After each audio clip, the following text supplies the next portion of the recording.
기도하겠습니다. 주님, 오늘도 우리가 주님을 예배하기 위하여 이 자리에 모였습니다. 이 예배의 자리에서 하나님을 온전케 하며 하나님이 하나님 되실 수 있도록 우리가 그 말씀과 기도로 집중하게 하여 주시옵시고, 그 말씀의 손, 기도의 손이 주 예수 그리스도 하나님 아버지의 펼쳐주신 손과 만나 대적들의 손을 이길 수 있는 우리의 삶이 되게 하여 주시옵시고, 결국 마지막 때 우리의 숫자와 무게를 달아보실 그때, 우리를 판단하실 그때 우리가 무엇으로 주님 앞에서 판단받게 되어야 할지 깨닫고 그 말씀과 기도에 집중하며 하나님을 예배하는 자들의 삶 공동체인 가정과 교회와 영혼이 되게 하여 주시옵소서. 오늘도 이 예배에 집중하며 말씀과 기도로 온전히 주님을 예배하여 그 예배하는 공동체인 우리가 이미 구원받은 자라는 사실을 확신케 하여 주시옵시고, 구원받은 자의 삶이 어떠해야 할지를 깨달을 수 있는 복되고 아름다운 시간이 되게 해 주시옵소서. 무더위를 믿음으로 주님의 은혜로 이겨내게 하여 주시옵시고,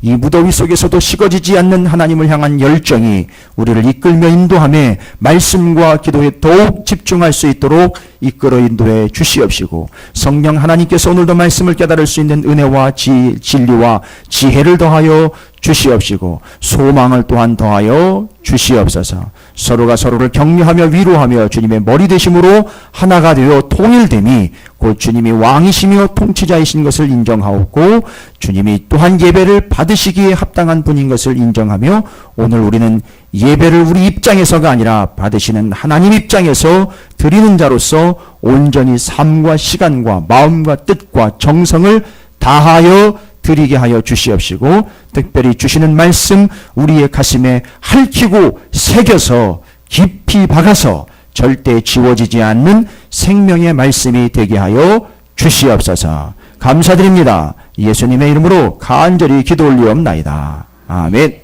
할렐루야. 서로 격려하며 축복하도록 하겠습니다. 뭐라고 축복하시느냐 하면, 주님을 향한 내 열정이 더 뜨겁습니다 라고 축복하시기 바라겠습니다.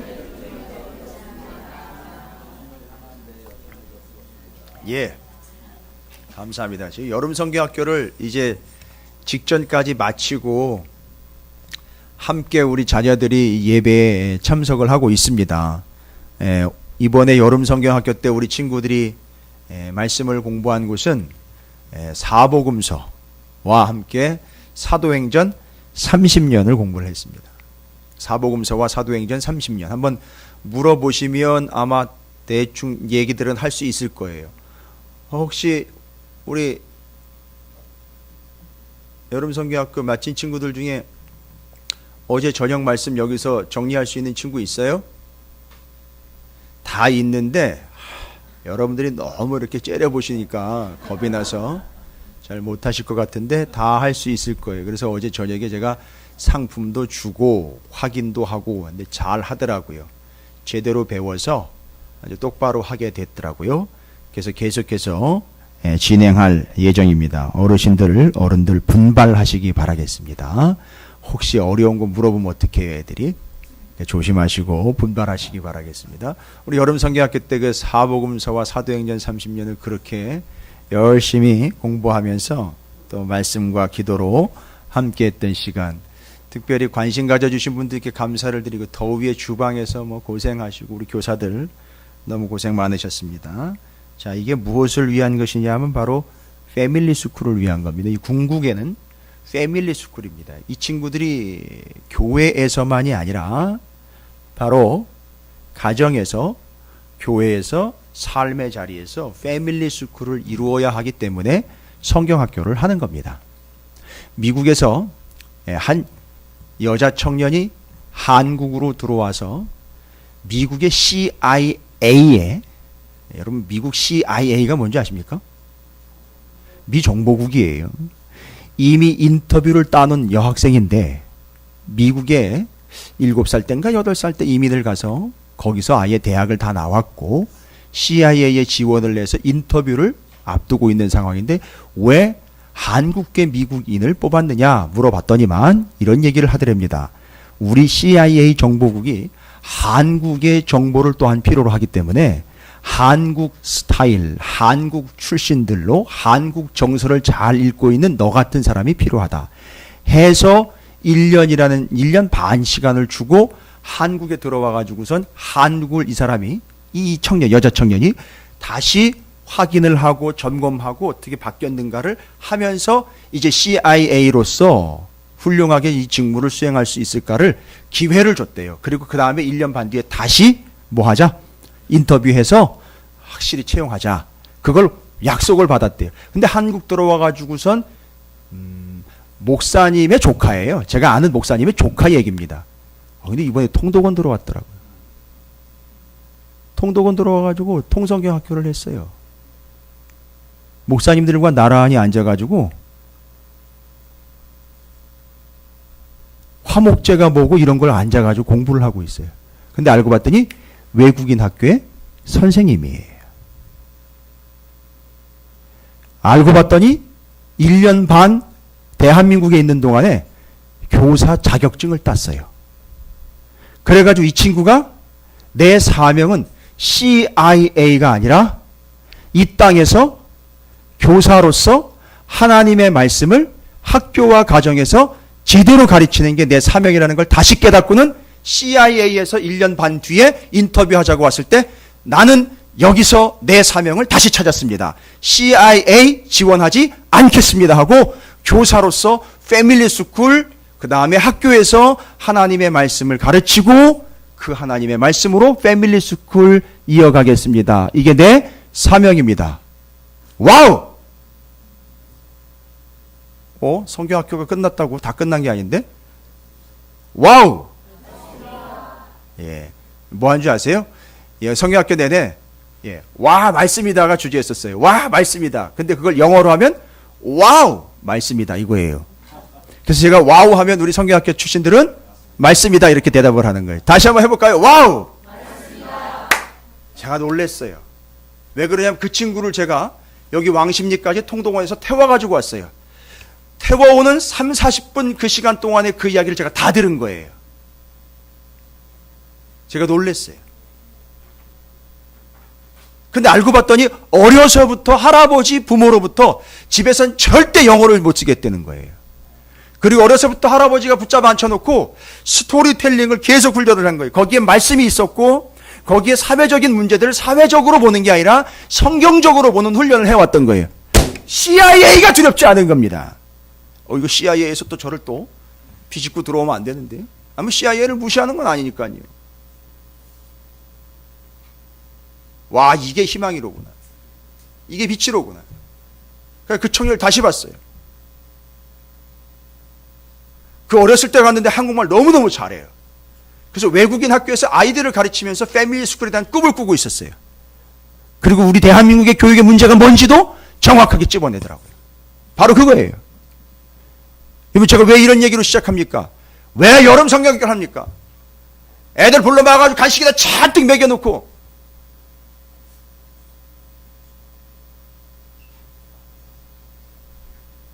더울 때 갈 데 없으니까 교회에다가 에어컨 틀어놓고 시원하게 그냥 보내라고요? 아니요. 그런 거 아닙니다. 아이들에게 하나님의 말씀을 가르쳐 패밀리 스쿨로 이들이 이 다음 세대까지 영원토록 하나님의 말씀과 기도로 붙잡고 가는 영혼들로 만들어내도록, 지켜내도록, 그게 여름 성경학교의 목적입니다. 겨울 성경학교 또 할 거예요. 겨울 성경학교 또 뭐 하겠습니까? 또 뻔하지요. 뭐 계속 도는 겁니다. 자, 제가 왜 이런 얘기를 드리냐? 오늘 본문 말씀 보겠습니다. 오늘 본문 말씀에는요, 8장 시작되면서부터 누가 소개가 되고 있느냐 하면 에스라와 함께 2차 포로 귀환을 돌아온 사람들에 대한 명단이에요. 그런데 명단 역시 여러분 14절까지 보시면 아시겠지만 이제 눈치채셨죠? 예, 눈치채셨습니까? 그들의 명단이요. 대표자 이름만 기록이 되어 있고 그리고 그 같이 따라온 그 사람들을 뭐라고 그냥 뭉뚱그려가지고 설명을 했느냐 하면 그 사람과 그의 누구와 그 자손들이에요. 이 사람들이 누군지 아십니까? 이 사람들이요, 여러분 1차 포로 귀환 돌아온 사람들 있죠? 그 사람들 명단 한번 보세요. 그 후손들이에요. 그러니까 여러분 바로 그 집이 그 집인 겁니다. 뭐요? 1차 때 돌아온 사람들이 2차 때도 돌아오는 거예요. 그리고 그 사람들이 자손이 아니 모르는 사람이 아니라 그 사람들이 그 자손들을 데리고 왔다고. 야 다시 돌아가자 또 가자 라고 할 때 모르는 사람들이 따라 나서는 게 아니라 그 집안의 후손과 자손들이 같이 따라오더라는 거예요. 왜요? 바로 이건 뭘 얘기하는 겁니까? 1절부터 14절까지는 그냥 또 깔끔하게 정리가 됩니다. 다른 얘기 할 필요 없어요. 구구절절하게 너덜너덜하게 붙이지 마십시다. 이게 바로 뭡니까? 이 누구의 자손? 바핫, 모압. 이름도 뭘 어떻게 복잡한지. 알지도 못하네. 김성호 얼마나 간단해요. 바핫, 모압. 스까냐, 엘람, 스파디아, 슬로밋. 엘리벨렛, 여우엘, 여우면 여우회지, 여우엘은 또 뭐예요? 스마야. 여러분, 그 사람들의 이름이 중요한 게 아니라 그 사람들과 함께 온 그들의 자손이, 이 집 계속 이런 스타일로 가요. 이제 성경이요. 이제 이스라엘 백성이 계속 누구와 누구의 자손, 누구와 누구의 자손으로 간단 말입니다. 누구의 아들, 이런 게 중요한 게 그 자손들, 한두 명이 아니에요. 수십 명, 수백 명씩이 같이 움직였는데 어떻게 그런 일이 발생될 수 있습니까? 어떻게 해요? 이 가정이요. 이 가족이요, 이 가문이 단순히 혈연으로만 엮여 있는 게 아니라 뭐예요? 패밀리 스쿨이기 때문에 그렇습니다. 그래서 다시 돌아올 수 있었던 겁니다. 이 패밀리 스쿨이요. 그러면 이 패밀리 스쿨이 어떻게 해서 그렇게 부모가 아무리 이야기를 해도요 들어먹지도 않는 이 세상에서 유대인들은요 어떻게 이게 가능합니까? 가자 할 때 자손들이 다 따라 나왔다는 거예요. 요즘으로 말하면 야 교회 가자 이러면 그냥 싹 따라 나오는 거예요. 여러분 부럽지요? 쉽지 않거든요. 아들내미 딸내미 결혼하면 끝나는 거고 다 장가가면 끝나는 거고 이렇게 다 뿔뿔이에요. 다 뿔뿔이요. 난 이 교회 나는 저 교회 해가지고 부모는 이 교회 저 교회. 그게 틀렸다는 게 아닙니다. 여러분 뭐가 안 된다는 거죠? 훈련이 안 된 거예요. 변명하지 마세요. 그렇게라도 다면 얼마나. 아니요. 그렇게라도 다니게 됐을까지 얼마나 고생했겠습니까? 얼마나 힘들었겠어요. 그런데요. 어느 집은요. 어느 가정은요. 이스라엘은요. 야 가자 하면은요. 한꺼번에 일제히 어디로 갑니까 지금? 이거는요. 그냥 회당 가는 얘기가 아닙니다. 그냥 성전 가는 얘기가 아니에요. 어디로? 예루살렘으로 돌아가자는 거예요. 아버지 나가세요. 난 여기 미국이 좋아요. 난 여기 해외가 좋습니다. 난 여기 지방이 좋아요. 내가 여기 직장 있는데 어딜 갑니까? 뻔하거든요. 대답이 나옵니다. 견적 다 나오는 거예요. 야, 가문을 일으키자는데 네가 직장이 문제냐? 가문을 일으키자는데 가문은요 돈이 있어야 되고 힘이 있어야 되죠. 내가 말씀과 기도로 같이 가자는데 안 통하죠. 안 통해요. 그런데 여기는요 가자 하니까 자손들이요 그 가문이요 가족들이 한꺼번에 움직입니다. 어떻게 이게 가능했을까요? 바로 패밀리 스쿨이었기 때문에 그렇습니다. 그러면 그 패밀리 스쿨의 내용이 뒤에 소개가 돼요. 패밀리 스쿨의 뭐 때문에 그 사람들이 이 내용이. 그런데 그 사이에 뭐가 끼어들어와 있느냐면 레위인들 이야기가 끼어들었습니다. 15절부터 20절까지요. 돌아가야 되는데요. 야 이제 뭐하러 돌아갑니까 여러분? 이스라엘 백성들이요? 뭐하러 돌아가야 돼요? 왜 성전을 건축하려고 합니까? 핵심이 뭐니까? 제사잖아요. 제사요. 그러니까 제사를 드리려면요 반드시 뭐가 필요해요? 세 가지가 필요하잖아요. 제사를 드리려면 반드시 필요한 거 세 가지가 있잖아요. 제, 물, 장소인 성전. 그래서 그거 지금 지어져 있잖아요. 얼마 전에 졌잖아요. 그죠? 좀 멈춰져 있다가 지었죠? 그 다음에 성전, 그 다음에 제사장. 이 제사장은 이스라엘의 12지파 중에 지파로 따지면 그런데 잘 보세요. 패밀리 스쿨로 돌아갑시다라고 했을 때에는 그 사람들 대표와 그 자손들은 다 모였는데 알고 봤더니 누가 한 사람도 안 모였어요. 레위 사람들이 감사합니다. 정확히 잘 보세요. 레위 사람들이 한 사람도 안 모인 거예요. 세상에나 이게 어떻게 이런 일이 발생될 수 있을까? 여러분 왜 레위인 제사장들이 필요합니까? 거기 예루살렘에 간 사람들도 있잖아요. 거기서 대충 예배하고 제사하면 되지 않나요? 근데 왜 굳이 또 여기서 레위인들과 제사장을 또 굳이 또 끌고 들어가려고 할까요? 여러분 생각을 해보십시오. 왜 레위인? 거기는 레위인 없어요? 거기 제사 드릴 만한 사람이 없습니까? 근데 여러분 이스라엘 백성들 계수할 때요 각 가정에 누구의 숫자와 누구의 숫자가 예전에 민수기에 보면? 그렇지요. 장자와 누구의 숫자가요? 레위인들의 숫자가 비슷했어요. 여러분 이거 뭘 얘기하는지 아시겠어요? 여러분 그들의 숫자와 레위인의 숫자가 비슷하다. 그 레위인들은 제사장으로 역할을 해야 됩니다. 그러면요 이거 뭘 얘기하는 겁니까? 이 인원들과 이 인원들이 이 많은 인원들이 뭐 하러 올 때요? 제사 드리러 올 때 여러분 한두 사람이 이거 감당 못하는 거예요. 뭐예요? 비율이라는 게 있어요. 그 사람들이 다 몰려와도 레위인들의 비율이 맞춰지기만 하면 제사 드릴 수 있다는 얘기죠. 그래서 그 비율을 따지는 겁니다. 그래서 그만한 숫자에 그만한 숫자를 맞춰서 누가 세워줘야 돼요? 레위인 제사장들이 세워줘야 되는데 아니 돌아가는 사람들이 이렇게 많은데 레위인이 한 사람도 없는 거예요. 그러니까 어떻게 해야 돼요? 레위인들 데리고 가야 됩니다. 근데 왜 레위인들이 하나도 나서지를 않았을까라고 따져봤더니만 맞습니다. 공간적으로 좀 떨어져 있었어요. 그래서 사람들을 보내어서 레위인들 같이 갑시다라고 안내 방송을 합니다. 그때 안내 방송할 때 레위인들이 그냥 먹고 놀았다, 그냥 가기 싫어했다가 아니라 가만히 보니까 레위인들 이야기할 때 누가 소개가 되고 있냐면 17절입니다. 저는 이 사람들 떠오를 때마다 레위인들보다 이 사람들이 언급될 때마다 가슴이 찌릿찌릿하고 너무너무 은혜를 받아요. 뭐예요? 누가 있었어요 거기? 가시바 지방으로 보내요. 그곳 족장 이또에게 나아가게 하고 이또와 그의 형제 곧 가시바 지방에서는 누구에게요? 아니 레위인 보냈는데 레위인 부르라고 보냈는데 레위인을 불러오라고 얘기를 하려고 보냈는데 누구한테 찾아갔어요? 느디님이에요. 여러분 느디님이 누군지 아십니까? 느디님 사람이요? 레위인한테 가가지고 같이 갑시다라고 얘기를 해야 되는데 레위인한테 얘기를 하지 않고 느디님이라는 사람한테 얘기했어요. 느디님이 누굽니까? 바로 이 느디님 사람들은 레위인들에게 주어진 사람들이에요. 그 느디님 사람들 출신이 뭐라 그랬죠? 이스라엘 사람?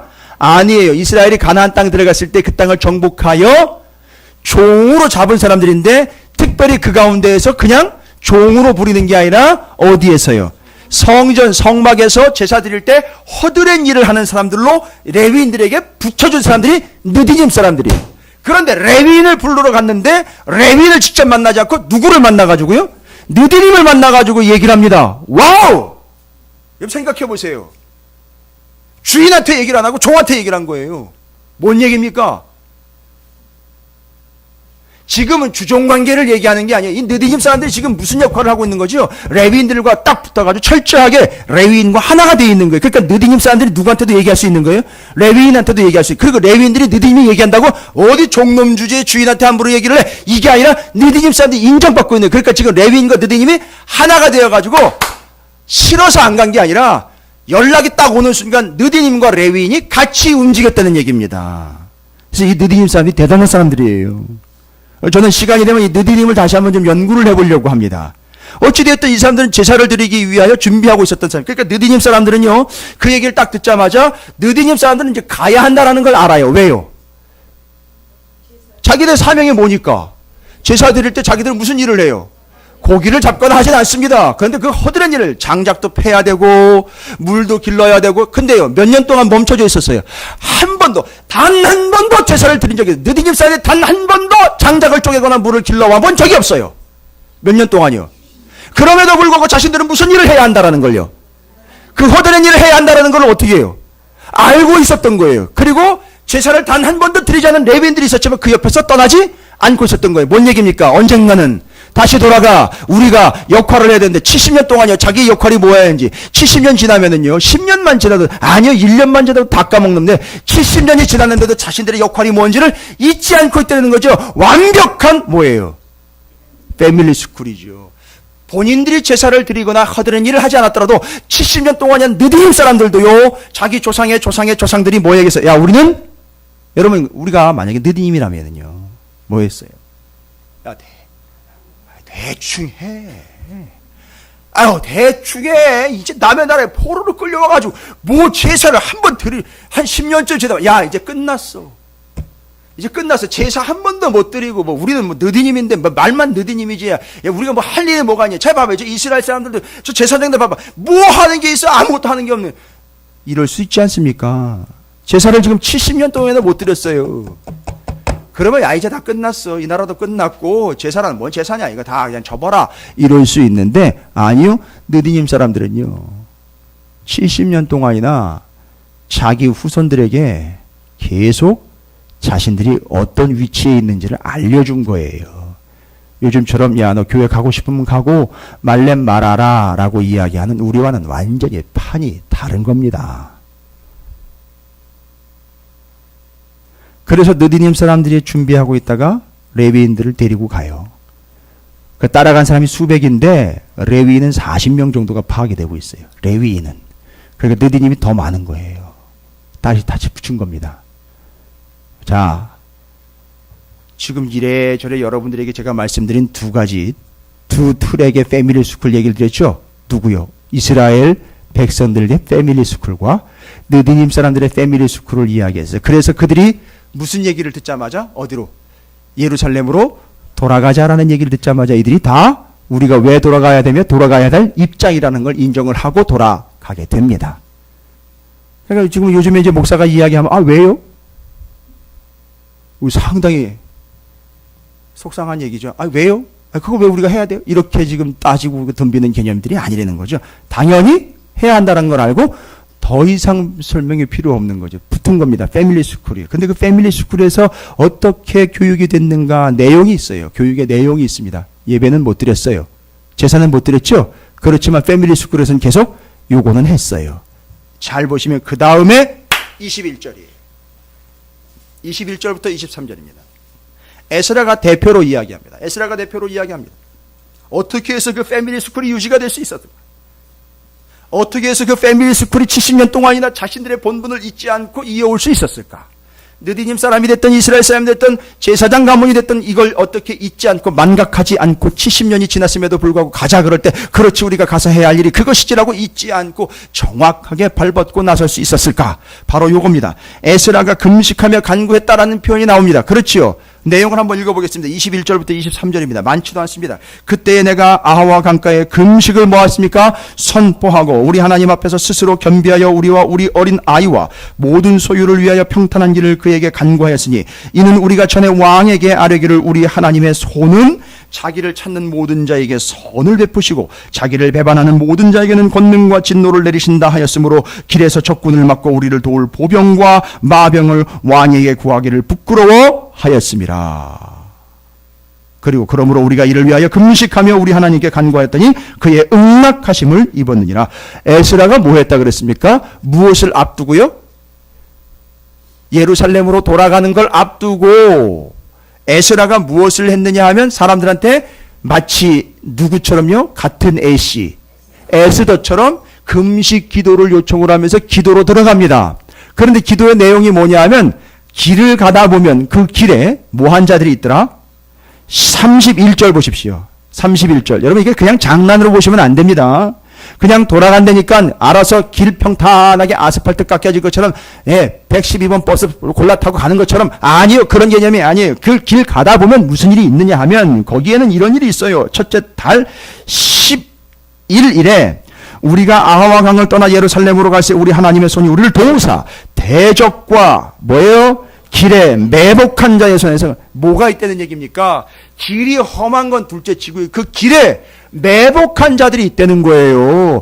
여러분 이건 쉬운 게 아닙니다. 그러니까 돌아가기 싫다라고 이야기하는 사람들도 있다는 거예요. 이런 걸 알기 때문에. 그런데 이 사람들은 돌아갑니다. 그런데 에스라가 돌아가면서 돌아가기 직전에 뭐를 부탁했느냐 하면 같이 기도해달라고 얘기한 거예요. 근데 뭐는 기도의 내용이 뭡니까? 보니까 이런 내용이에요. 왕한테 아닥사스다 왕한테 우리를 도와주십시오라고 하지 않기를 바란다. 이게 기도의 내용이에요. 그리고요. 어떻게 하기를 기도한 겁니까? 그냥 하나님이 도와주시기를 원합니다. 이유는 뭐예요? 그렇게 됐을 경우에 분명 아닥사스다가 도와주게 되면 어떻게 됩니까? 아닥사스다가 도와줘서 평탄하게 가게 되면은요. 여러분 도착했어요. 도착해가지고 사람들이 물어봐요. 아이고 여기까지 어떻게 왔대? 뻔하지 않습니까? 대답이요. 뭐라고 대답 나옵니까? 아닥사스다 왕이 도와줘서 여기까지 왔다고. 그거 안 하겠다는 거예요. 누가요? 에스라가요. 아니 뭔 똥꼬집입니까? 지금 길에 매복한 자가 한둘도 아닌데 가다 보면 잡혀먹을 수도 있고 망할 수도 있고 죽을 수도 있는데 거기다 대고 아닥사스다 왕이 됐든 사다리 왕이 됐든 누가 도와주면 좋은 거 아닙니까? 아니요. 에스라는 절대 그렇게 얘기하지 않습니다. 그저 사람들이 도와줘서 온 것이 아니라 하나님의 손이 우리를 붙잡고 있기 때문에 하나님에 의해서 여기까지 왔다라는 걸 고백하기를 원한다. 그러니까 그걸 위해서 기도해달라는 거예요. 헐, 세상에 이거 보통 일이 아니네. 사람들이 이해했겠죠? 그래서 어떻게 했습니까? 사람들이 빠져나간 게 아니라 어떻게 했어요? 금식하며 실제로 더 열심히 기도했다는 겁니다. 그런데요, 잘 보십시오. 이 사람들이 다 패밀리 스쿨이에요. 그리고 70년 동안 제사 한 번 못 드렸지만 자신들이 뭘 해야 할지를 다 알고 있습니다. 그리고 가자라고 이야기할 때 길에 매복한 자들이 있다. 길에 매복한 자들의 손이 지금 도사리고 있다라는 걸 다 알고 있음에도 불구하고 어떻게 거길 나설 수 있었느냐. 이 패밀리 스쿨이 그 교과 과정이 상당히 중요해요. 뭘 가르쳤냐가 중요한 겁니다. 여러분 지금 21절부터 23절까지는 에스라가 당연히 그런 문제 앞에서 뭐를 요청했다? 기도를 요청했습니다. 그럼요. 7장 14절 보십시오. 7장 14절이에요. 7장 14절.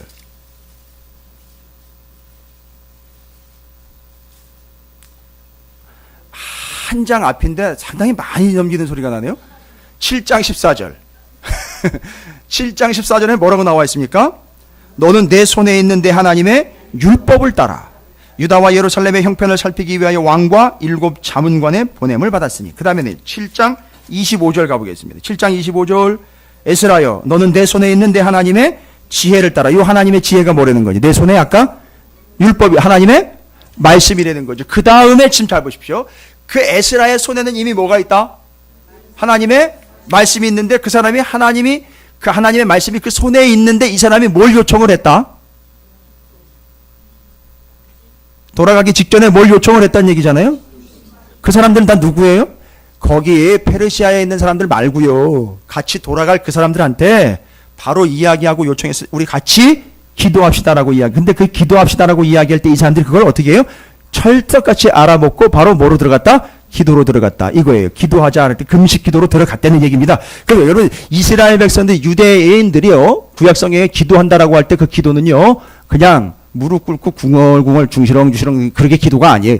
이스라엘 사람들의 기도는 명확해요. 유대인들의 기도는 어떻게 하는 게 기도입니까? 예? 어떻게 하는 게 기도입니까? 명확해요. 죄송합니다. 여러분이 하는 것과는 좀 달라요. 우리가 그렇게 할 때도 있어요. 그런데 지금과는 달라요. 어떻게 해요? 손을 들고 하나님을 향하여 얼굴을 들어서 맞추어서 서서 하는 게 그 기도예요. 이 사람들은요. 근데 잘 보십시오. 그 손에 말씀이 들려있고 그 말씀이 들려있는 손을 들어서 기도하는 거예요. 그러니까 지금 바로 손을 들었다라는 말은요. 그냥 대충 넘어가지 마세요. 중요한 거예요. 손을 들었다라는 말은 겉으로 보면은요. 기도하는 모습이지만 그 손에 말씀이 들려있기 때문에 또한 말씀대로 살고 있다는 얘기예요. 따라서 요 패밀리 스쿨의 두 가지 과목이 뭐냐 하면 이 패밀리 스쿨에서는 70년 동안 제사는 못 드렸으나 뭐예요? 말씀과 기도로 끄집어 왔다는 거예요. 그러니까 가자 그러니까 가는 거고 하자 그러니까 하는 겁니다. 그리고 이 사람들이 말씀과 기도로 준비되어 있기 때문에 말씀과 기도로 준비되어 있기 때문에 이 사람들이 어디를 갑니까? 예루살렘에 가서 제사를 드리는데 그 제사의 핵심 내용이 뭐냐 하면 잡아 드리고 하고 이런 개념이 아니라 그 형식에 있어는 다 그 안에서 말씀과 기도로 제사를 드린다는 거예요. 그렇기 때문에 제사가 제대로 드려지게 됐다는 얘기입니다. 그래서 말씀과 기도에 따라서 오늘날 제사는요. 아닙니다. 성경에 말하는 이 구약시대 때 제사는요. 오늘날 본질이 제사고 본질이 예배예요. 근데 그 내용이 뭔지 아십니까? 그 안에 말씀과 기도인 거예요. 여러분 왜 구약의 제사가 신약의 예배가 됐는지 설명 잠깐 드릴까요? 왜냐하면 이걸 알아야 이 사람들이 예배 드리러 갔고 이 예배 아니요 제사예요. 원래는 제사인데 그 제사가 신약에 넘어오면서 성령이 어디로 가셔야 되는데요? 성전으로 가셔야 되는데 어디로 임해버리셨어요? 마가의 다락방으로 임해버려요. 그리고 그 순간에 거기가 뭐가 돼버렸어요? 교회가 돼버렸고 그때 그 순간부터 교회에서 예배를 드리기 시작한 겁니다. 뭘요? 어떤 예배를 드린 겁니까? 잘 보십시오. 주님께서 목요일날 저녁에 6월절에 마지막 6월절 만찬을 보내면서 뭐라고 얘기해? 지금까지 너희는 뭘 지켰다? 마지막 6월절에 최후의 만찬 때요. 지금까지 너희는 뭘 지켰다? 지금 뭘 지키는 뭐였어요? 6월절이요. 6월절이 뭔데요? 이스라엘 백성들이 애굽에서 나올 때에 뭘 잡아서요? 양 잡아가지고 피는 바르고 고기는 먹었습니다. 자, 이제 그 6월절을 지켰다. 6월절을 기념했다 했는데 주님이 그 순간 바로 뭐라고 얘기하냐? 이제부터는 6월절을 기념하는 게 아니라 나를 기념해라. 나를 기념해라. 그러니까 나예요, 나. 날 아니에요, 날. 데이가 아니라고요. 아주 헷갈려요. 데이가 아니고 나를 기념하라예요. 그러니까 잘 보세요. 나를 기념해라. 날짜가 중요한 게 아니라고요. 뭐 제7일 안식일이 됐든 뭘 토요일 주일이 됐든 그럼 우리 주일날 지금 기억하고 먼저 얘기할까요? 날짜가 중요한 게 아니라고요. 주님이 나를 기억하라 그랬어요. 근데 왜 하필 주일이 돼버렸느냐? 똑똑히 정확하게 알고 계세요. 6월절에는요. 잘 보세요. 뭐가 죽었죠? 양이 죽었는데 뭐가 살았죠? 장자가 살았어요. 양이 죽고 뭐가 살았어요? 놀랐습니다. 이건 뭐가 죽으면 끝나는 건데 너가 또 살았어요. 명확하지요? 양이 죽고 장자가 살았어요. 그죠? 그런데 주님은 그 목요일날 6월절에 아니 그런 식으로 하면 6월절 지켜야죠. 그렇잖아요? 날짜를 지키는 걸로 하면 6월절 지켜야 되잖아요. 그런데 주님은 그거 지키지만 날짜를 지키는 게 아니라 지금부터 뭘 지킨다? 나를 지킨다 그랬어요. 그런데 알고 봤더니만요. 의미는 뭐예요? 6월절은 양 죽고 첫째 아들 살은 거예요. 아니 기가 막히게요. 6월절 어린 양이신 하나님의 어린 양 예수가 죽고 그리고 그 아들 첫째 아들 장자인 예수가 살았어요. 그게 바로 3일 새에 이루어진 거지요. 알고 봤더니 그게 이루어지고 완성된 날짜를 보니까 그게 언제예요? 주일인 거예요. 죽었다 살았는데 양이 죽고 큰아들 산 게 예수님이 양과 큰아들을 통으로 당신이 성취해낸 거예요. 그게 주일이에요. 안식 후 첫날 주일이기 때문에 주님을 기억하기 위해서 주일날 예배를 드리는 거예요. 그리고 주님이 뭐로 오셨다? 어린 양으로 오셨고 무슨 제물이 되셨다? 무슨 제물이 되셨다? 화목제물이에요. 여러분 제사의 5가지요. 제가 오늘 바빠요. 어른들 성경학교예요 오늘은.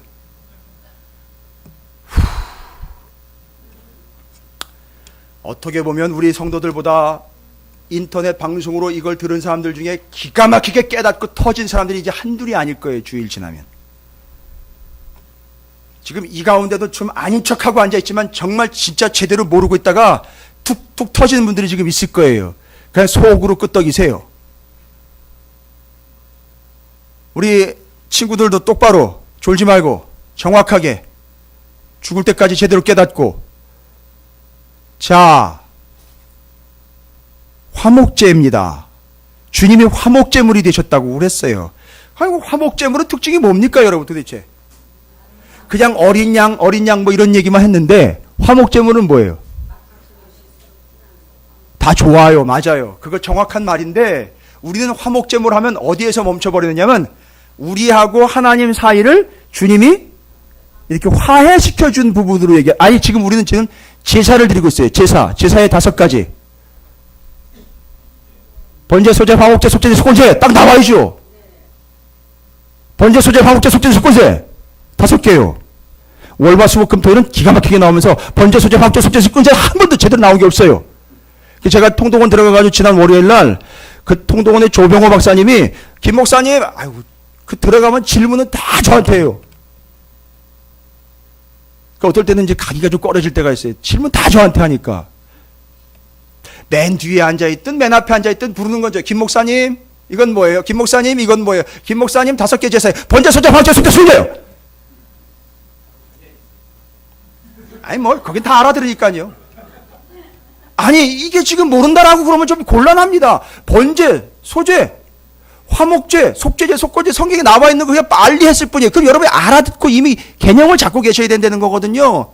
그래서 저희는 목사님들이 모여 있으니까 제가 번제, 소제, 화목제, 속죄제, 속건제라고 얘기를 했어요. 그러니까 조 박사님 딱 얘기를 해요. 저 정도 되면 교회에서 어느 정도인지 여러분 아시겠죠? 이렇게 얘기를 하시더라고요. 맞습니다. 그런데 그 중에 세 번째 뭐예요? 화목제예요. 여러분 번제는요, 나를 드리는 거예요. 또 아니 대의 아닙니다. 나를 드리는 거예요. 번제는요. 그 다음에 소제는요, 수확물이죠. 나의 것을 드리는 거예요. 기억해 놓으세요. 괜히 또 뭐 내가 예전엔 다 알고 있었는데 뭘 또, 죄송합니다만 교만입니다. 착각입니다. 나를 드리는 거예요. 번제예요. 다 태워서 드리는 거예요. 그 다음에 소제는요, 나의 것을 드리는 거예요. 자, 화목제는 제껴놓습니다. 그 다음에는요, 속죄제는요, 1년에 한 번씩 이스라엘 전체의 범죄를 속죄함 받기 위하여 드리는 제물이에요. 그렇죠. 그래서 제사장이 혼자 지성소 들어가가지고 피 뿌려서 용서함 받는 그 화목제, 죄송합니다. 속죄제. 그 다음에 속건제는 뭐냐면 하나님의 성물과 사람들에게 손해를 입혔을 때 배상하는 제사 제물이에요. 배상입니다. 그러면요, 화목제는요, 여러분 뭘까요? 화목제는 특징이 뭡니까? 여러분, 그냥 단순히 누구와 누구 사이를 화해시켜주기 위해서라고 이야기해버리면 화목제의 원래 개념은 통하질 않아요. 화목제의 원래 개념은 뭐 하고 싶을 때? 뭐 하고 싶을 때? 요게 다 걸려요. 사람들하고 함께 나누어 먹고 싶은 기쁜 일이 있고 감사한 일이 있을 때 드리는 게 화목제예요. 그러면 그 제물은 어떻게 하는지 아십니까? 잡아서 사람들하고 나누어 먹습니다. 이게 화목제의 특징이에요. 잘 보세요. 6월절 날 주님이 화목제 되셨다라는 거는 이제 어떻게 정리해야 돼요? 성찬식이, 죄송합니다. 6월절 만찬이 뭘로 바뀌어버렸어요? 성찬으로 바뀌어버리면서 교회가 돼버리면서 그때 주님이 나를 기억하고 기념하라라고 하면서 이거를 나누어 먹어라라고 이야기한 그게 화목제예요. 그래서 예수님을 나누어 먹는 것. 됐습니까? 그 살과 피를 이제는 나누어 먹어 교회가 되는 것, 그게 성찬과 교회의 시작인 겁니다. 그래서 교회인 거예요. 그래서 주님을 기억하고 기념하는 겁니다. 그런데 지금 우리가 왜 이 이야기를 굳이 하는 겁니까? 예배 때 모여가지고요. 지금 뭐 하고 있는 겁니까? 이 사람들이 가서 뭐 드리려고 지금 다시 돌아갔다 그랬죠? 제사 드리려고 돌아가는데 그 사람들이 제사 드리기 위하여 가정에서, 패밀리 스쿨에서 2가지로 완벽하게 수업 끝내고 갔죠? 뭐죠? 뭐와 뭐죠? 말씀과 기도 2가지로 갔다는 얘기예요. 그게 제사를 드리는데 바탕이 된 거고 제사의 본질이라는 겁니다. 그럼 예배는요? 예배는요? 제사가 예배가 된 것뿐이지 그 안에 본질인 말씀과 기도는 변함이 없다는 거예요. 그래서 이 예배는요, 말씀과 기도가 핵심 내용인 거예요. 됐습니까? 그래서 말씀과 기도로 이 예배가 구성이 되는 거예요. 근데 그 사람들은요, 말씀과 기도를 통해 구원을 얻는 자가 아니라 이미 구원 얻은 자로서 말씀과 기도로 사는 사람들이고, 주님을 나누어 먹은 사람들이 바로 거기 모여 교회가 됐던 것처럼 주님을 기억하기 위하여 주일날 모이게 된 거예요. 됐습니까? 그러니까 이건 그냥 시시하게 드려도 그만 안 드려도 그만은 아닙니다. 반드시 지키셔야 돼요. 반드시 기억하고 기념해야 돼요. 뭐를요? 그러니까 요즘에 어떤 말도 안 되는 율법주의자들과 말도 안 되는 자유주의자들이 예배는 알아서 선택하여 드리는 것이 아니요, 틀렸어요. 반드시 기념하라 그랬어요. 날짜 지키라 그런 게 아니라 주님을 기억하고 기념하라 그런 거예요. 그 핵심 내용은 말씀과 기도예요. 그러니까 여러분, 예배가 왜 안 되는지 아세요? 평상시 때 말씀과 기도가 없으니까 예배 와도 은혜가 안 되는 거고, 예배가 안 되는 거예요. 도대체 집중이 안 되는 겁니다. 됐습니까? 자, 제가 왜 이런 얘기를 하느냐 하면, 에스라가 돌아가면서 기도 부탁했습니다. 기도에 손을 올려보니까 그 손에 뭐가 붙잡혀 있어요? 하나님의 말씀입니다. 이 패밀리 스쿨의 특징이 뭐냐면, 돌아가는 사람들의 특징은 70년 동안 말씀과 기도로 제대로 붙잡고 돌아갔던 사람들입니다. 그게 제사 드리러 간 사람들인데, 오늘날로 치면 우리는요, 뭐 하는 사람입니까? 예배 드리는 사람들입니다. 그럼 우리는요, 어떻게 해야 돼요? 마찬가지로 말씀과 기도를 해야 되는 거죠. 제가 이제 그 당위성을 설명하고 말씀 마칠 거예요. 더우니까 10분 안에 끝낼 수 있도록 하겠습니다.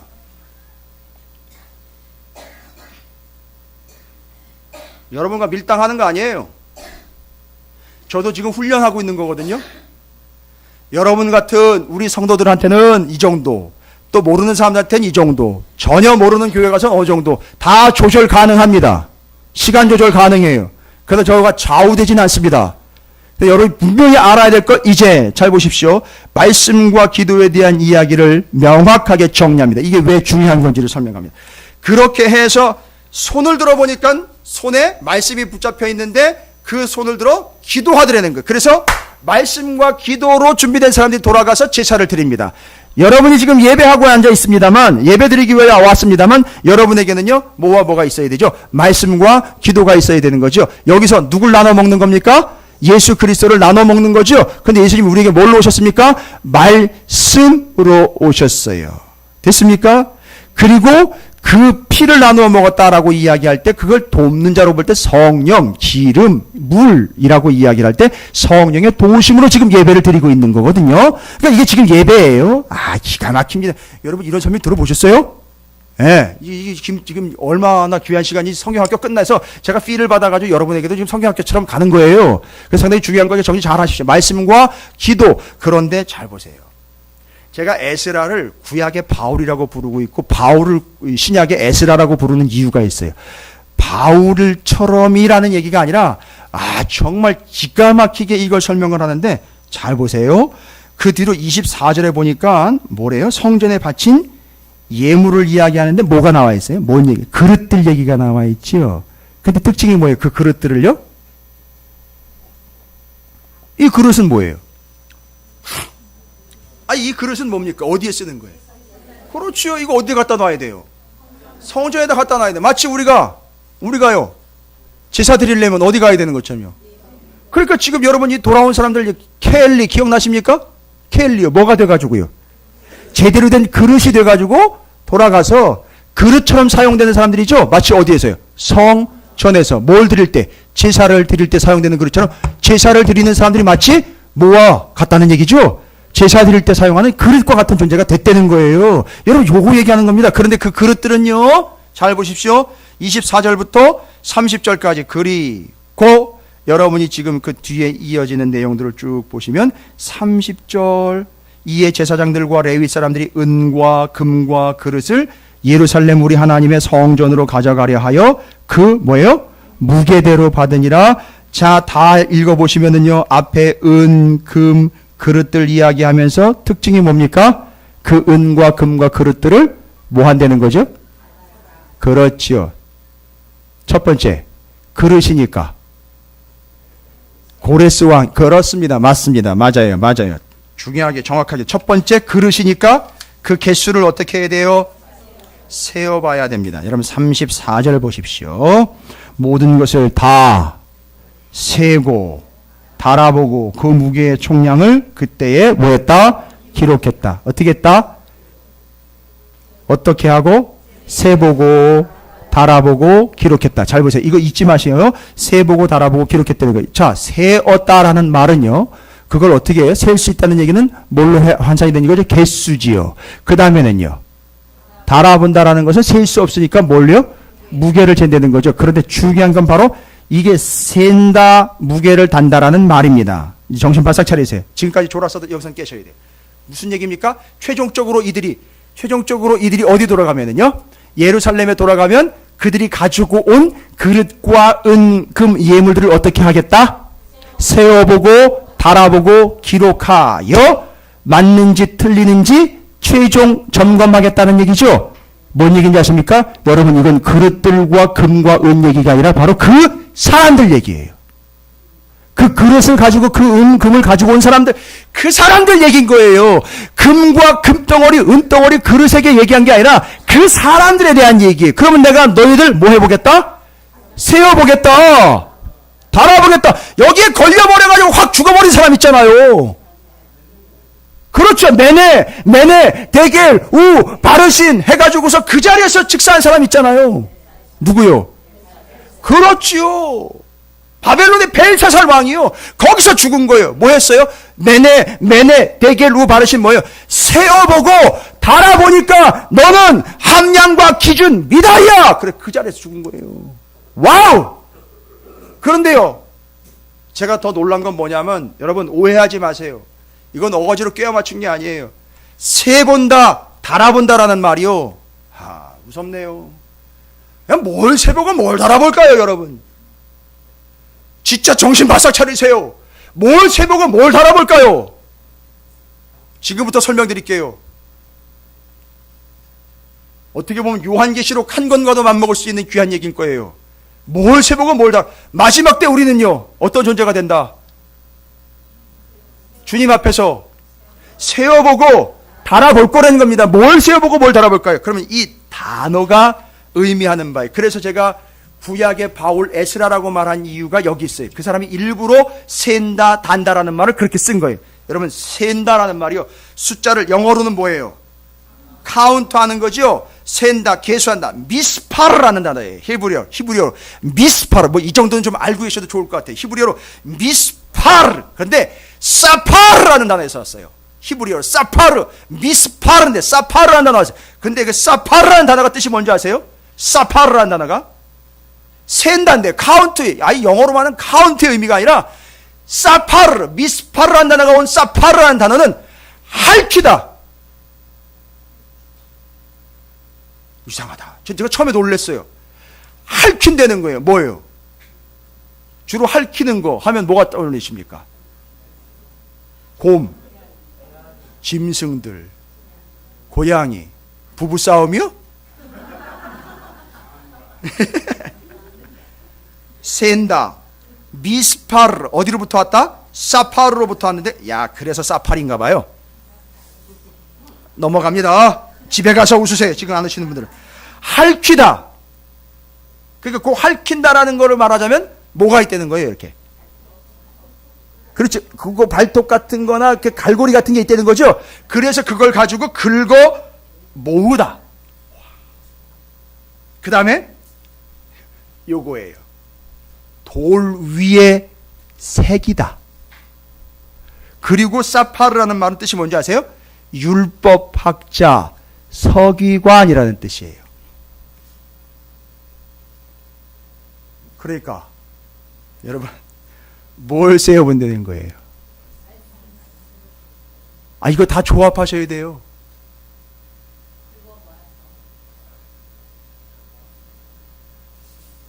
자, 5분 남았습니다. 대답을 빨리 하셔야 빨리 끝납니다.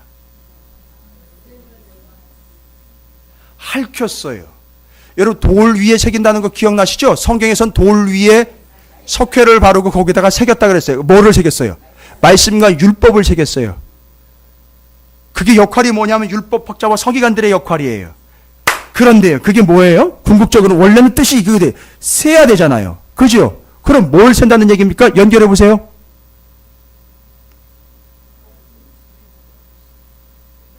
그래서 내가 세보겠다, 내가 달아보겠다. 내가 지금 그 대상이 됐잖아요. 그죠? 그러니까 지금 주님은 나를 보고, 나를 보시고 마지막 때 뭐 하겠다? 세보겠다는 얘기죠. 뭐 새겨보겠다는 얘기죠? 말씀이 얼마나 새겨져 있는지 보겠다는 거. 그게 세보겠다는 얘기입니다. 저도 놀랐어요.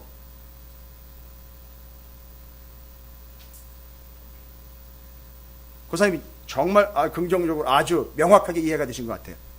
그거 세보겠다는 얘기인 거예요. 여러분, 그거 뭐예요? 공부를 많이 해가지고 알고 있는 거예요? 아니요.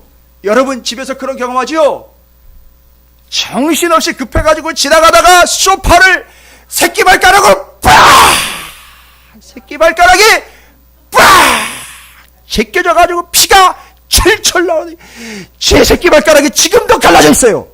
그 흔적으로 뭐예요?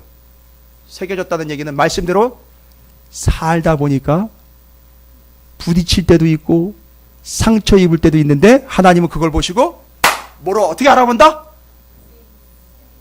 그 상처를 보시면서 아이고 내 새끼 성형수술 해야 되겠구나가 아니라 아이고 내 새끼 말씀대로 살다가 이렇게 상처가 났구나 하면서 네가 그렇게 사는 거 맞구나 이렇게 된다는 거예요. 이게 세어본다는 얘기예요. 야, 혹시 말씀대로 살다가 직장을 잃어버린 적 있습니까? 혹시 이해하십시오. 우리 교회 성도님들 중에는 말씀대로 살다가 내 소중한 새끼를 잃어버린 적이 있습니까? 말씀대로 살다가 사업 실패 경험해 본 적이 있습니까? 말씀대로 살다가 욕 잔뜩 얻어먹고 눈물 흘리고 밤을 새운 적이 한두 번이 아닌 적이 있습니까? 그게 여기 새겨져 있는 거라고요. 사람들은 몰라도 누구는 봅니까? 하나님은 보셔서 아이고 내 새끼 말씀대로 살다가 이렇게 아팠구나, 말씀대로 살다가 이렇게 상처 입었구나 라고 내 아버지는 내 등이며 내 팔이며 내 다리며 내 얼굴이며 다 돌려보시면서 아니 이 새끼 어디서 이렇게 상처를 입었대, 어떻게 이렇게 상처를 받았대 하면서, 하지만 주님은 그래 말씀대로 살다가 이렇게 된 거구나라고 그걸 세어보신다는 거예요. 그게 세어보는 겁니다. 그래서 저는 바울이 말씀 전하다가 당한 일을 여러분 아세요? 40에 하나 가만 수도 없이 말해요. 39대를 쌍으로 몇 번이나 맞았는지 몰라요. 그래서 사도 바울은요, 등을 벗겨보면 등이 매련도 없다고요. 그냥 상상으로 다 대충 넘어가지 마세요. 책찍은요, 그 끝에 고리가 달려 있어서 탁 붙어가지고 살점이 뚝뚝 떨어져 나오는 그런 책찍 얘기하는 거예요. 그게 바울의 등짝이에요, 여러분. 몽둥이로 몇 번을 맞아가지고선 팔이 뚝뚝 다 부러졌어요. 근데 그게 접골에 가가지고 제대로 접골도 못해가지고 툭툭 튀어나온 게 한두 개가 아니에요. 말씀대로 살다가요, 하나님이요 뭐 하신다고요? 그거 세신되는 거예요. 여러분, 그게 말씀이에요. 말씀 우습게 보지 마세요. 내가 좀 알고 있고 내가 그래도 말씀대로 좀 살아봤지. 아니요! 하나님 앞에 감히 그런 얘기 하지 마세요. 하나님은 다 아세요. 이게 지가 놀다가 다친 건지 내 말씀 지키려고 애쓰다가 다친 걸 다 알아세요. 그래서 그걸 세보십니다. 여러분, 힘드셔도 좀 아프셔도요, 말씀대로 가세요. 그거 다 주님이 세십니다. 할렐루야. 옆에 있는 분 축복해 주세요. 주님이 다 세고 계십니다.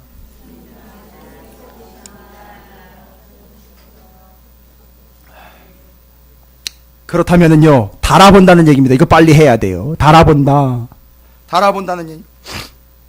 아까는 미스파르라 그랬죠? 다 미시예요. 달아본다는 건 미시칼이라는 단어예요. 미시칼. 그런데 이건 어디서부터면 샤칼이라는 단어였어요. 샤칼. 그런데 이 뜻이 뭐냐 하면, 여러분, 무게를 다는데 맞아, 이거 무게를 다는데 뭐가 나오느냐면 꼭 그릇이 나와요. 꼭 그릇이 나옵니다. 무게를 다는데 뭐가 나와요? 그러니까 지금 요즘은 저울이 하도 발달돼가지고 디지털 저울이라든지 이렇게 들어서 올리는 저울도 있잖아요. 그죠? 그런 저울이 아니라 이건 무게를 달아야 되니까 반드시 뭐가 필요해요? 그릇이에요. 그러니까 그 무게를 달려면 그 그릇에다가 뭐 해야 돼요? 담아야 돼요. 여기에 차관이 된 거예요. 달아보다라는 말, 무게를 달아보다라는 말, 여기에 차관된 거예요. 그래서 여러분, 여기서 뭐가 나왔느냐면, 여러분, 요한계시록 5장 8절에 이런 구절이 있습니다. 요한계시록 5장 8절 들어보세요. 네 생물과 24장로들이 그 어린 양 앞에 엎드려 각각 검은 고와 향이 가득한 금 대접을 가졌으니, 이거 요한계시록 얘기입니다. 마지막 때 얘기인데, 금 대접을 가졌으니, 느닷없이 그 금대접은이라고 금대접을 설명하는 게 아니라 그 안에 있는 걸 얘기를 하는데, 그 안에 이 향은 성도들의 기도들이야. 와우, 그 금대접 안에 향이요. 요즘 여러분 쓰고 계시는 걸로 이야기 드릴까요? 좀 말도 안 되는 비교거리지만 이해하시기 디퓨저 액을 거기다 갖다가 누우면 거기다가 작대기, 죄송합니다, 방언을 써서 그런 거나 말고 작대기를 꽂아가지고 향이 퍼져나가게 하는 거 있죠? 왜요? 작대기가 마음에 안 드세요? 제가 알았어요. 스틱이요. 그걸 꽂아가지고 퍼져나가는데 그게 그 그릇에 뭐가 향이 담겨 있잖아요. 그게 그런데 그 천사들이 뭘 들고 있어요? 금 대접을 들고 있는데 거기 향이 찰랑찰랑찰랑하게 들어있는데 그게 바로 성도들의 기도라는 거예요. 와우! 그거 달아본다는 거예요. 그거 세어보고 그거 달아본다는 거예요. 와우! 그럼 뭐예요? 말씀의 흔적과 기도를 세어보고 달아보신다는 거예요.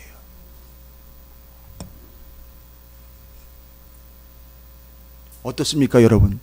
이게 마지막 때 우리가 겪어야 될 일이에요. 오늘 예배의 자리에서 말씀과 기도가 왜 그렇게 중요한지 아셔야 될 부분이에요. 여러분, 왜 말씀과 기도인지 아시겠습니까? 특별히 지난 주간에 새벽과 수요일과 금요일날 참석하신 분들은 지금 디모데 전서 끝나고 디도서 하시면서 말씀과 기도 왜 그렇게 제가 강조했는지 이제는 연결되실 거예요. 와우! 와우!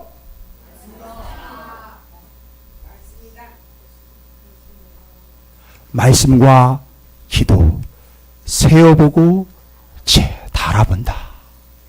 여러분 어떻습니까? 우리가 나중에 이제 하나님 앞에 그렇게 세어보고 달아보게 될 존재가 될 텐데, 여러분 잔소리처럼 듣지 마시고요. 제가 여러분 너무너무 사랑하는 마음으로 충심 어린 권면과 조언 드립니다. 분명히 하나님 앞에서 하나님이 세워보시고 달아보실 거예요. 여러분 덥지만 힘드시지만 말씀과 기도 집중합시다. 지방에 있든 해외에 있든 국내에 있든 직장에 있든 어디 있든 여러분 우리 말씀과 기도에 집중합시다. 그게 나중에는 어떻게 된다고요? 하나님이 세워보시고 달아보시는 거 될 줄로 믿습니다. 할렐루야. 그렇게 해서 여러분 그 결과가 뭔지 아시죠? 실질적으로 이 땅에서는요 31절에 요거 얘기 이제 추가한 거예요. 요거는 본질적인 그건데 세워보고 달아보는 건데 잘 보세요. 그 손에 말씀과 손을 들어 기도한 자들이죠. 여기 손으로 설명합니다. 이 손인데 또 다른 우리 삶의 주변에는 어떤 손이 기다리고 있다? 31절에 매복한 자의 손이 기다리고 있다. 그러나 그 말씀을 붙잡고 기도하는 손을 들은 그 사람들은요 그들 위에 뭐가 있다? 하나님의 펼치신 손이 있다. 할렐루야. 매복한 자 그들의 손 다 피해갑니다. 할렐루야. 여러분 잊지 마시고 세어보고 달아보시는 거 이제 구체적으로 나왔어요. 말씀과 기도로 여러분이 예배의 자리에서 그들이 돌아가 제사하기 위하여 가는데 뭡니까? 말씀과 기도로 간 거 아닙니까? 그 안에서 또 말씀과 기도인 거예요. 말씀대로 향을 올려드리듯 기도로 여러분이 그런 존재가 되시기를 주님의 이름으로 축복합니다. 여러분 옆에 있는 분에게 이제 확인 축복합니다. 뭐라고요? 오직 말씀과 기도입니다. 라고 축복하시기 바라겠습니다. 예.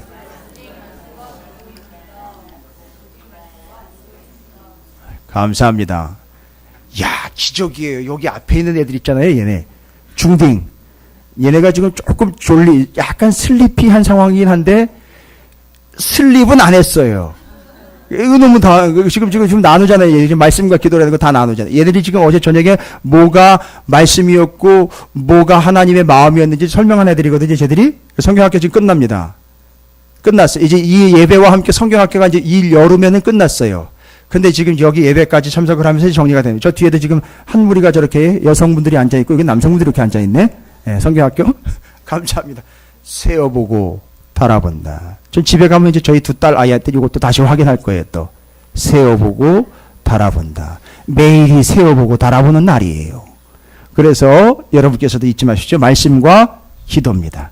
계속 우리는 그를 위하여 서로 격려하고 함께 가시기를 다시 한번 주님으로 축복하고요.